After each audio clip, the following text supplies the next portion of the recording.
At some point, you notice a strange pattern. You promise yourself this time is different. Different mindset, different discipline, different standards. And for a moment, it works. You feel aligned, focused, almost free. Then without warning, the same reaction shows up again.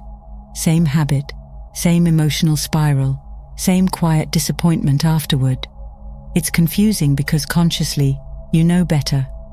Yet something underneath keeps steering the wheel when you're not looking. That's where the shadow lives. Not as something evil or broken, but as the unseen half of you that learned how to survive long before you learned how to choose. It's the part that reacts faster than thought, the part that speaks in feelings instead of words. When it's ignored, it doesn't disappear, it pulls harder. Like a puppeteer behind the stage, it moves behavior through urges, impulses, and emotional reflexes that feel automatic. Most of this wiring formed early, before logic, before identity, back when belonging felt like life or death. So you adapted. You learned which emotions were safe to show and which ones weren't. Anger might have been punished, so it went underground. Sensitivity might have been mocked, so it learned to wear armor. Desire might have felt dangerous, so it hid behind restraint. None of that made you weak. It made you functional. Here's the tension most people never resolve. The part of you that grew into awareness wants growth, meaning expansion. But the shadow doesn't care about growth. It cares about safety. And when those two aren't in dialogue, they clash. One reaches forward while the other pulls back. One wants truth while the other wants familiarity. That friction is what you experience as self-sabotage. The mistake is believing one side must win. Light alone becomes rigid, moral, exhausting. Shadow alone becomes chaotic and reactive. The real you isn't found by choosing between them. It's born when they stop fighting. When awareness turns toward the shadow instead of away from it, something subtle happens. Control turns into cooperation. Resistance softens into understanding. And for the first time, the invisible hand loosens its grip, not because it was defeated, but because it was finally seen. When that invisible hand isn't acknowledged, it doesn't just stay quietly in the background. It slowly takes control. Not in some dramatic movie scene kind of way, but in a subtle, draining way that creeps into everyday life. You wake up already tired. Conversations feel heavier than they should. Motivation flickers on and off without explanation. There's this low-grade tension humming beneath everything, like emotional static you can't turn down. Nothing is technically wrong, yet nothing feels fully right either. Triggers start popping up everywhere. Things that shouldn't matter suddenly do. A casual comment hits like an insult. Someone else's success stirs irritation or envy before you even realize it's happening. A minor inconvenience feels personal, almost threatening. In those moments, the reaction feels true, urgent, justified, undeniable.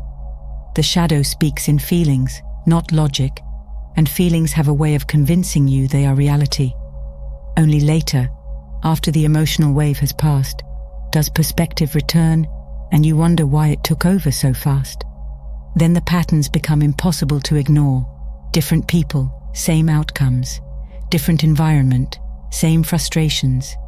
You change cities, jobs, partners, routines, yet somehow the emotional ending stays familiar. This is where many people start blaming fate or bad luck.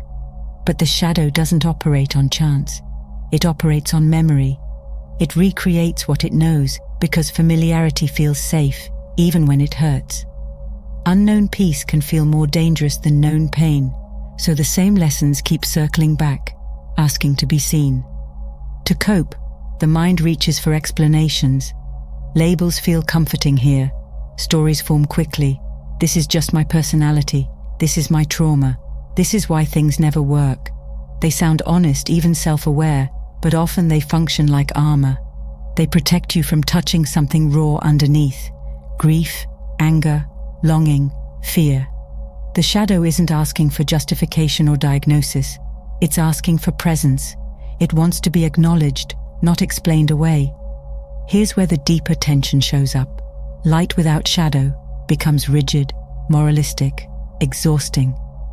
always trying to be better, calmer, higher, more evolved. Shadow without light becomes impulsive, reactive, and chaotic. When either runs unchecked, life turns into an inner tug-of-war. Energy leaks out through overthinking, emotional swings, and self-sabotage. Wholeness doesn't come from defeating one side. It comes when awareness steps in, not as a judge, but as a bridge. That's when the union of light and shadow begins, not as an idea to understand, but as a felt shift inside your own experience. When awareness steps in as a bridge instead of a weapon, something quietly changes. The inner tug-of-war loses its intensity, not because one side finally won, but because the fight itself stops making sense. You begin to see that both light and shadow have been trying to protect you, just in very different languages. One speaks in ideals and vision. The other speaks in sensation, emotion, and memory. Integration begins the moment you realize neither was ever the enemy. This is where most people hit a wall. The mind has been trained to think in opposites: good versus bad, healed versus broken, evolved versus unconscious. So the shadow gets labeled as the problem, something to eliminate, something to outgrow. But trying to exile the shadow only strengthens it. Rejected parts don't dissolve, they go underground. And from there, they influence behavior in subtler, more compulsive ways. Integration is a different move entirely. Instead of cutting parts of yourself off, you bring them closer. Instead of asking, "How do I get rid of this?" you ask, "What is this protecting? What did this once keep me safe from?" Suddenly, anger isn't a flaw. It's a boundary that never learned how to speak calmly. Fear isn't weakness. It's a guardian that learned danger too early. Even self-sabotage often reveals loyalty to an old identity that once ensured belonging. As that understanding deepens, self-acceptance replaces self-surveillance. Not resignation, honesty. You stop policing every emotion, stop shaming yourself for reactions that were never consciously chosen.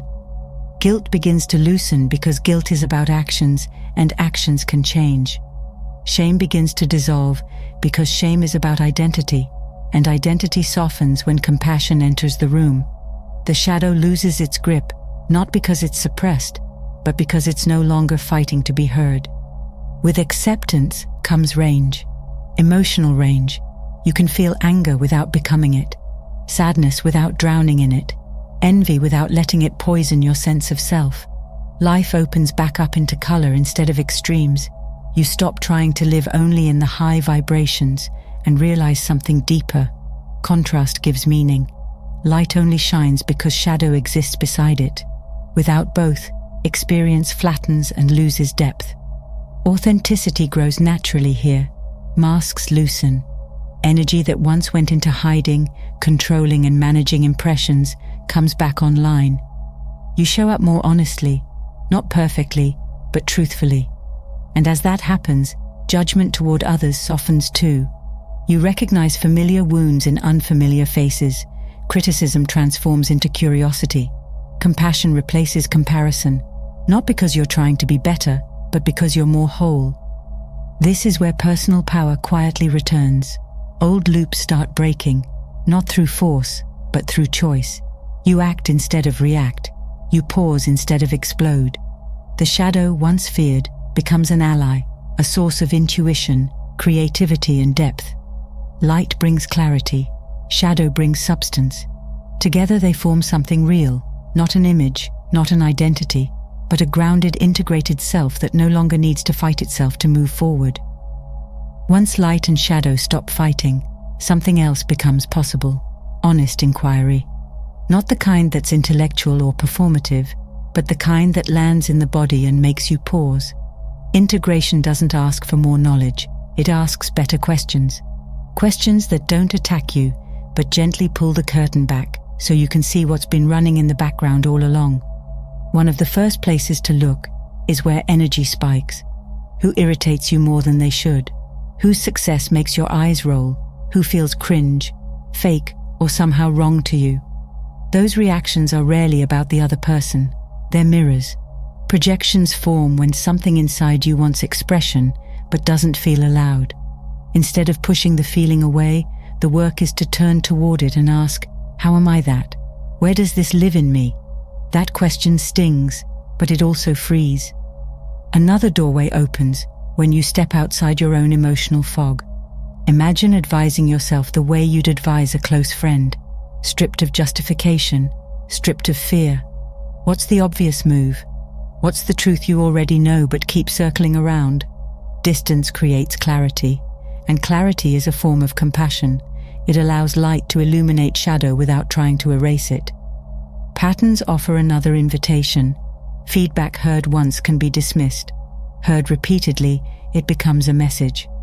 If similar conflicts follow you across time and relationships, something wants attention. This isn't about blame or self-criticism, it's about responsibility. Growth requires discomfort. Avoiding triggers keeps them powerful. Turning toward them, slowly and honestly, dissolves their charge. Exposure brings freedom where avoidance keeps loops alive. Then there are the stories, the quiet sentences you've repeated for years without questioning. I'm the kind of person who always, people always, this never works out for me. Those stories aren't facts, they're compressed memories. A few core narratives shape most decisions, reactions and expectations.